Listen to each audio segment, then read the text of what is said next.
భాగంలో నుంచి 16వ వచనాన్ని ఒకసారి మనం చదువుకుందాం. నీవు నాకు ఎత్తైన కోటగా ఉన్నావు, ఆపద్దినమున నాకు ఆశ్రయముగా ఉన్నావు. నీ బలమును గూర్చి నేను కీర్తించేదను. ఉదయమున నీ కృపను గూర్చి ఉత్సాహగానము చేసేదను. దేవుడు నాకు ఎత్తైన కోటగాను కృపగల దేవుడు గాను ఉన్నాడు. ఆ బలమా నిన్నే కీర్తించెదను. దేవునికి స్తోత్రం కలుగును గాక. హల్లెలూయా. ఈ లేఖన భాగంలో ఏమని సెలవిస్తా ఉందంటే, నీవు నాకు ఎత్తైన కోటగా ఉన్నావు అంటూ ఉన్నాడు.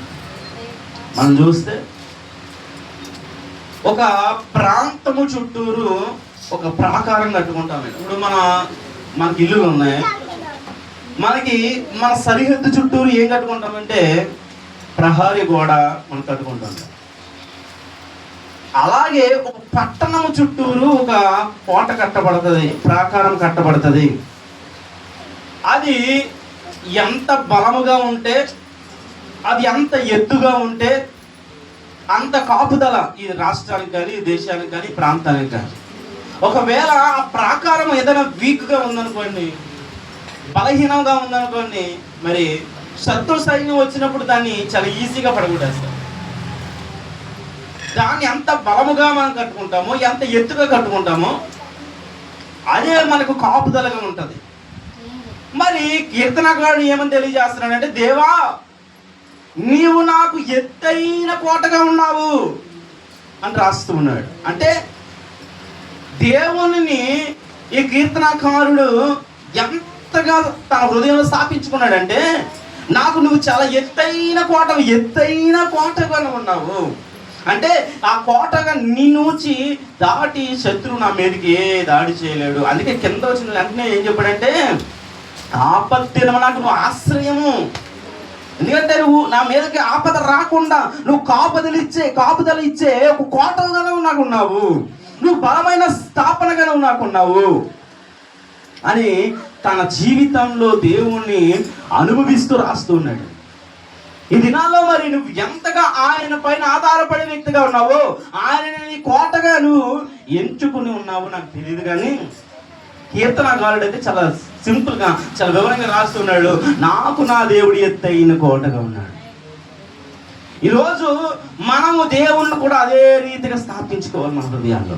నా దేవుడు నాకు ఎత్తైన కోట, ఆయన తప్ప నాకు మరొకటి లేదు, ఆయనే నాకు ఆధారం. మనకు ఇశ్రాయేలీయులు దేవుని అలాగే పెట్టుకున్నారంటే, ఎలాగంటే నాకు ఎత్తైన కోట. మాకు ఎత్తైన కోట ఎవరు అంటే మా దేవుడే. మాకున్న మా బలము కాదు, మాకు యోగ్యతలు కాదు, మాకున్న మా దేవుడే మాకు ఎత్తైన కోట అని వారి హృదయాల్లో స్థాపించుకుని వారు ధైర్యంగా ఉండేవారు. నువ్వు ఎప్పుడైతే దేవుడు నీకు ఎత్తైన కోటగా, ఆయనే నీకు ఆధారముగా, ఆయన నీకు ఆశ్రయముగా నువ్వు ఉంచుకుంటావు, అప్పుడున్న పరిస్థితులు ఎలా ఉంటాయంటే మనం ఒకసారి చూద్దాం. యెహోషువ గ్రంథం 6వ అధ్యాయంలోకి వెళ్దామండి. యెహోషువ 6వ అధ్యాయం మొదటి వచనం నుంచి చదువుదాం. యెహోషువ గ్రంథం 6వ అధ్యాయం మొదటి వచనం నుంచి. ఆ కాలమున ఇశ్రాయేలీయుల భయము చేత ఎవడును వెలుపలికి పోకుండాను లోపలికి రాకుండాను యెరికో పట్టణ ద్వారము గట్టిగా మూసివేయబడెను. అప్పుడు యెహోషువతో ఇట్లా నేను చూడుము, నేను యెరికోను దాని రాజును పరాక్రమము గల శూరులను నీ చేతికి అప్పగించుచున్నాను. దేవునికి స్తోత్రం కలుగును గాక. హల్లెలూయా. ఇశ్రాయేలీయులు భయము చేత అంటే మనం ఆలోచన చేయాలి, దేవుణ్ణి వారు ఎలా పెట్టుకున్నారో మీకు అర్థమవుతుందండి. యెరికో ప్రాంత ప్రజలు, ఇంకో మైక్ ఉంది, ఇది కూడా సౌండ్ వచ్చారు.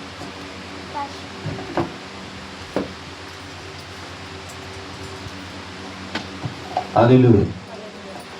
ఇక్కడ ఏమని రాస్తున్నాడంటే, ఆ కాలమున ఇశ్రాయేలీయుల భయము చేత. ఇశ్రాయేలీయులు అంటే ఏముంది? ఇప్పుడు ఈ ప్రజలకి ఏముంది? భయం ఉంది. ఇశ్రాయేలీయుల భయం వలన వారు ఏం చేస్తున్నారంటే వారి ప్రాకార తలుపులు బంధించుకుంటున్నారంట. అంటే ఎందుకు ఇశ్రాయేలీయులు అంటే భయం అంటే ఇశ్రాయేలీయుల దేవుడు వారికి కోటగా ఉన్నాడు, అందుకే వారికి భయం అంట. వారి ఇక్కడ మనం చూస్తూ ఉంటాం, యెరికో పట్టణ ప్రజలకు ధైర్యం ఏంటో తెలుసా, వారికి ఉన్న బలం ఏంటో తెలుసా, అక్కడ రాశాడు. అందుకే ఏం రాశాడు చూద్దాం సార్. మొదటి వచనంలో, తర్వాత 3వ లైన్లో 2వ లైన్లో చదువుతాం.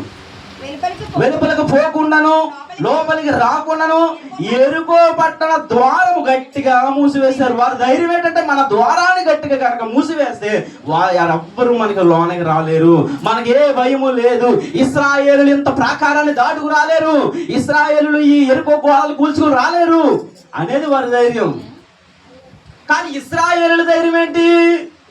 వారి దేవుడే వారి ధైర్యం. ఎందుకు అంటే వారికి ఏమై ఉన్నాడంటే కోటగా దేవుడు ఉన్నాడంటే, ఆయన ఆశ్రయముగా ఉన్నాడు, ఆపద్దినమున ఆశ్రయముగా ఉన్నాడు, వారి కష్ట సమయములో వారికి ప్రాకారముగా నిలిచి ఉన్నాడు.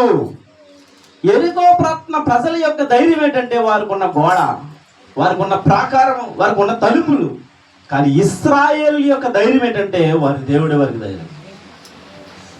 వారు ఏం చేస్తూ ఉన్నారంటే దేవుణ్ణి కోటగా నిలబెట్టుకున్నారు.